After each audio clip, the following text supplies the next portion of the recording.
Selamat pagi saudaraku terkasih di dalam Tuhan. Selamat menyambut kasih Tuhan yang baru di pagi ini. Sebelum kita mendengarkan firman Tuhan, kita berdoa.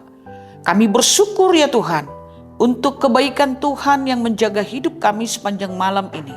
Dan Tuhan menganugerahkan lagi hari yang baru bagi kami. Kiranya sepanjang hari ini kami diterangi oleh firman Tuhan. Maka biarlah hati kami bisa menerima dan mensyukuri firman-Mu di pagi ini. Di dalam nama Yesus kami telah berdoa. Amin. Saudaraku terkasih, firman Tuhan yang menjadi dasar kehidupan kita sepanjang hari ini tertulis dalam kitab Yehezkiel pasal 11 ayat 19. Demikian firman Tuhan. Aku akan memberikan mereka hati yang lain dan roh yang baru di dalam batin mereka. Juga aku akan menjauhkan dari tubuh mereka hati yang keras dan memberikan mereka hati yang taat. Firman Tuhan ini adalah janji anugerah pemulihan Tuhan yang radikal. Tuhan berjanji akan memberikan hati yang baru dan roh yang baru ke dalam batin manusia dan menjauhkan hati yang keras, hati batu dari hati mereka, dan menggantikannya dengan hati yang taat, dan agar mereka dimampukan hidup menurut sekehendak Tuhan. Saudara terkasih, perubahan radikal adalah perubahan yang menyeluruh dan menyentuh hal yang mendasar dari diri seseorang. Artinya, ketika seseorang mengalami perubahan yang radikal, maka dia akan mengubah pola pikirnya dan cara pandangnya secara mendasar juga. Saudara, dalam perubahan ini akan tampak juga sikap hidup keseharian orang tersebut. Orang yang mengalami perubahan ini akan menjadi pribadi yang sangat berbeda dari pribadi sebelumnya. Dan ia akan menjadi hidup baru, bukan secara paksaan, tetapi karena hati dan rohnya sudah diperbaharui oleh Tuhan. Di dalam bagian ini, firman Tuhan hari ini menceritakan kehidupan orang Israel dalam begitu hidup mereka sangat bobrok di hadapan Tuhan. Dan mereka hidup di dalam kejahatan yang melawan Tuhan. Padahal mereka diharapkan Tuhan pada saat itu menjadi bangsa yang hidup di dalam kebenaran, yang taat kepada Tuhan. Tetapi justru mereka melakukan kehidupan yang jahat. Hati mereka dipenuhi dengan pikiran yang penuh dosa, dan mereka hidup ke arah kebinasaan. Namun dalam kasih-Nya, anugerah Tuhan tetap memberi jalan untuk mereka, supaya mereka kembali kepada Tuhan. Dan Tuhan tidak membiarkan bangsa pilihannya itu tersesat. Bahkan Tuhan berjanji hati dan roh yang selama ini penuh dengan dosa akan diperbaharui oleh Tuhan.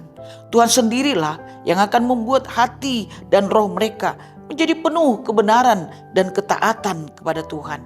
Inilah yang disebut perubahan yang radikal. Perubahan yang tidak hanya terlihat dari permukaan, tetapi sampai ke dalam batin mereka. Dan hanya bisa dilakukan oleh Tuhan saja. Tuhan menjadikan mereka menjadi manusia baru yang setia kembali dan taat kembali kepada Tuhan. Saudara terkasih, perubahan yang radikal juga perlu terjadi dalam kehidupan kita di zaman ini.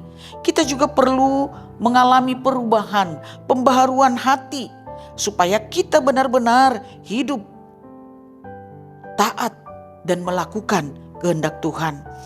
Kadangkala kita sudah tahu bahwa apa yang kita lakukan itu, hati kita dipenuhi oleh hati yang keras. Kita memberikan ruang dan toleransi untuk dosa kita. Namun kita merasa seolah-olah Tuhan memaklumi hati kita yang keras itu. Firman Tuhan hari ini mengingatkan kita untuk tidak lagi menyimpan hati yang keras, hati yang mau menang sendiri, hati yang dipenuhi oleh kemarahan, atau hati yang egosentris. Tetapi membuka hati kita, kita membuka diri kita, menerima perubahan yang radikal dari Tuhan. Biarlah roh Tuhan yang bekerja di dalam diri kita, sehingga perubahan itu terjadi. Semua kita saudara terkasih pasti menginginkan perubahan ke arah yang lebih baik. Kita tidak ingin dikuasai roh kekerasan. Kita tidak ingin juga hati kita keras dan semau kita sendiri. Tetapi kita mau supaya hati kita ini dipenuhi oleh roh Tuhan. Sehingga apa yang kita lakukan sungguh-sungguh berkenan di mata Tuhan dan menyenangkan hati Tuhan. Dan juga menjadi berkat bagi setiap orang di sekitar kita. Mari saudara terkasih, minta kepada Tuhan. Roh Tuhan mampu mengubah kita, menunjukkan yang terbaik bagi kita. Dan Dia mampu mengubah kita menjadi manusia-manusia baru. Dan mengubah kita menjadi manusia-manusia yang diperkenankan oleh Tuhan. Yang berkenan di hadapan Tuhan. Dan menjadi sukacita bagi semua orang. Kiranya Tuhan menolong kita dan memberkati kita memiliki hati yang baru hari ini. Amin, kita berdoa. Kami bersyukur Tuhan dan kami berharap biarlah roh Tuhan yang tinggal di dalam kami sehingga kami memiliki roh yang baru. Dan Tuhan memampukan kami menanggalkan roh yang keras dari hati kami masing-masing. Di dalam nama Yesus kami telah berdoa. Amin. Kasih karunia dari Tuhan Yesus Kristus dan anugerah dari Allah Bapa dan persekutuan Roh Kudus kiranya memberkati saudara sekalian. Amin.